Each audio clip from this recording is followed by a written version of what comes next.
Mayong adlaw, no? Mga ka-farmers, sa lantawon tabi ang atong tanom diri kung na ano na ang sitwasyon, no? Ang kapayas ko diri, ari amon siya ang nabilin, isa puno, duwa, ari madamo sa ligad, no? Ari mga kahoy madamo ni, pero pag ulan sa pila ka bulan dito ginabalda, tanablo nabalda siya. Na kaladunot araw. Ini grabe yung bunga niya ligad, damo ini bunga niya, perting niya bunga. Oh, ari oh. Oh, harap may bunga pa na siya. No, may bunga pa na siya kaso amo na kay ti ang ulugbusan niya na kalabali na. Ari oh. Oh, marami pa bini nga variety sa mga kapayas oh. Laba ang bunga nga dagmol, no? Oh, ari sa luto kanini isa. Pwede na ni kwaong karon. Kay baligya na. Ari ang damo ko man bilhin. Oh, ako na ko bungay oh. Tribuli oh. Oh, kuha ni garo mabaldasang ano, mabaldasang pagulan sa damol. Madamo ni, madamo pa ni bilhin. Pila pa puno bilhin siniman to. Oh, sobra pa man siguro mga 12 pa man ni puno ko na bilhin. Oh, ari haba na isa oh.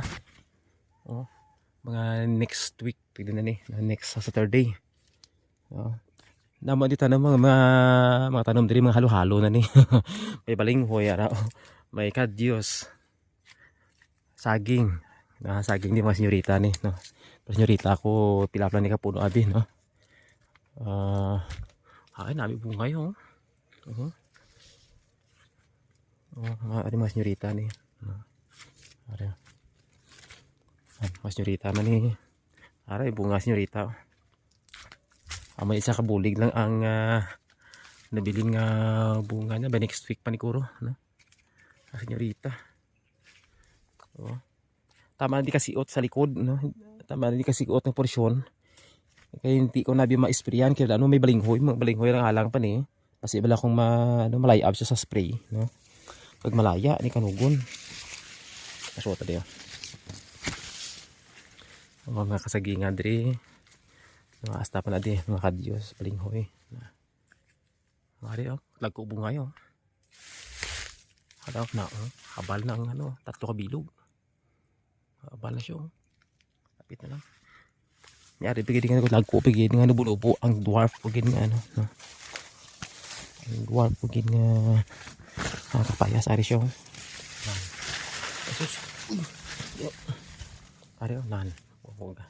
Tubo-tubo. Tagahawak na niya siya. Matagkubong kayo ba oh. Tamat na siya habal oh. Pula na siya go oh. Tamat na oh. Oh. Matagkula. Amo ni sila nabilin no. Nabilin nga mga kapayas ko. Pero naka-harvest na ko yung mga pila na makakain siguro ang na-harvest ko no. May 3 na siguro kakain, 4 no. Ang na-deliver ko sa may mulo no. Oh, may labon din, di na ma-sprayan kiti ang kalami kadyos, no? Balinghoy. Parang isa pamukad, no? Ito saging ito, pwede na ma-harvest to, no? Pwede na matuba. Nagaitos na yung bunga sa saging subong, no? Kiti parte nakainit, no? Mga balinghoy ito diri, kuwan pa ni.